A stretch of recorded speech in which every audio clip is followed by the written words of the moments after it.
ఇరాన్‌లో ఒక bomb blast జరిగిందని, అందులో ఐఆర్‌జీసీ వాళ్ళు 100 మందికి పైన చనిపోయారని అంటున్నారు. హ్మ్. ఇప్పుడు ఈ సందర్భంగా అనేక సంచలనమైన విషయాలు బయటకొచ్చాయి. అంటే ఇప్పటివరకు ఏందంటే ఇరాన్‌లో దాదాపు 3350 మంది ఎంతో చనిపోయారని చెప్తున్నారు. హ్మ్. అందులో సైనికులు చాలా తక్కువ మంది చనిపోయారని. ఎందుకంటే ఫస్ట్ డే అటాక్ చేసినప్పుడే దాదాపు 48 మంది టాప్ ర్యాంకింగ్ ఆఫీసర్లు చనిపోయారు. ఓకే. టాప్ కమాండర్లు వీళ్ళందరూ. ఎందుకంటే first day Ayatollah Ali Khamenei ఈ మీటింగ్ జరుగుతుంది.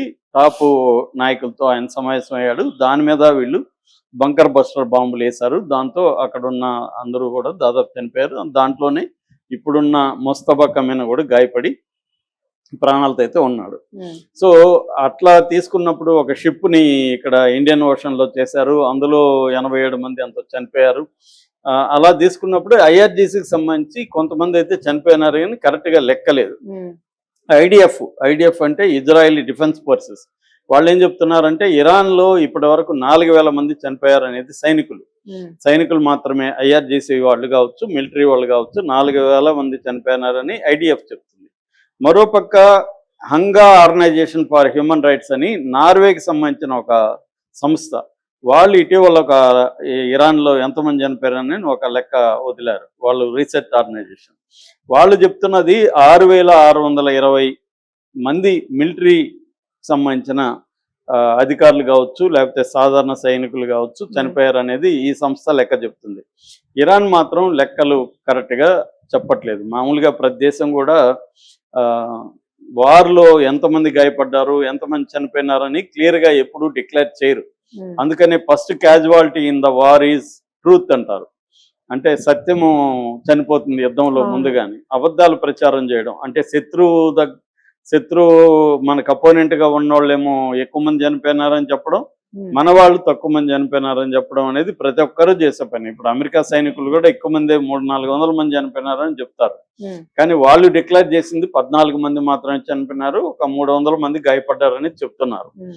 కానీ వేల మంది గాయపడ్డారు. ఎందుకంటే వాళ్ళ బేసెస్ అంతా కూడా గల్ఫ్‌లో ఉండే వాళ్ళ బేస్‌లన్నీ కూడా కంప్లీట్‌గా నాశనం అయిపోయినాయని నిన్న కూడా సిఎన్ఎన్ తన పరిశోధనలో బయట పెట్టింది. హ్మ్. అవి ఏవి కూడా ఫంక్షనల్‌గా లేవు ఇప్పుడు. కంప్లీట్‌గా దెబ్బకు తగిలింది. అంటే అమెరికా చెప్పేదానికంటే కూడా ఎక్కువ నష్టం ఇరాన్ చేయగలిగిందని. హ్మ్. మరోవైపు ఇరాన్‌లో కూడా ఎక్కువ నష్టమే జరిగిందని. ఎందుకంటే అమెరికా, ఇటు ఇజ్రాయెల్ ఇరాన్‌లో 30,000 టార్గెట్లని కొట్టారు. హ్మ్. అంటే 30,000 చోట్ల బాంబులేశారు వీళ్ళు. దీంట్లో కొన్ని రకాల బాంబులు మనం చాలాసార్లు నేను చెప్పాను. క్లస్టర్ బాంబ్స్ అంటారు వాటిని. క్లస్టర్ బాంబ్ అంటే ఒక బాంబు వేస్తే అది వెళ్ళి స్కైలో అది ఓపెన్ అయ్యి దాంట్లో నుంచి 100-200 చిన్న చిన్న బాంబులెట్స్ అంటారు వాటిని. అవి గ్రెనేడ్స్ లాంటివి. అవి విడిపోయి అవి చెల్లాచెదురుగా ఒక 2 కిలోమీటర్లు 3 కిలోమీటర్ల రేడియస్‌లో పడిపోతాయి. అవి కొన్ని పేలుతాయి, కొన్ని పేలవు. ఓకే. కొన్ని ఎప్పుడు పేలుతాయి కూడా తెలియదు. దీపావళి బాంబు. అవి అలా పడుంటాయి. సో పడి మనం ఏదన్నా దాని మీద ప్రెజర్ పిల్లలు ఆడుకుంటా అదేమన్నా పట్టుకున్నా లేకపోతే ఏదన్నా ఇదైనా పేలుతాయి. అవును. సో అది అందువల్ల క్లస్టర్ బాంబుల్ని దాదాపు 200 దేశాలు బ్యాన్ చేశాయి. హ్మ్. కానీ కొన్ని దేశాలు అవి ఇప్పటికి కూడా అలో చేస్తున్నారు. ఇరాన్ కూడా ఇజ్రాయెల్ మీద క్లస్టర్ బాంబులు చాలా వేసింది. అలాగే ఇజ్రాయెల్ కూడా అమెరికా, ఇజ్రాయెల్ కూడా ఇరాన్ మీద బాంబులు వేస్తారు అలాగే. అలాగే ఇప్పుడు ఆ క్లస్టర్ బాంబుల్ని క్లీనింగ్ కార్యక్రమం అనేది ఇరాన్ చేపట్టింది. అంటే దీనికి స్పెషలైజ్డ్ టీమ్స్ ఉంటారు. మన సినిమాల్లో చూస్తుంటాం, పట్టుకొని వెతుకుతూ ఉంటారు. అవునవును. అలాగా వీళ్ళు స్పెషలైజ్డ్ టీమ్స్ వెళ్ళి ఇప్పటి వరకు 15,000 క్లస్టర్ బాంబుల్ని క్లియర్ చేశారంట ఇరాన్లో.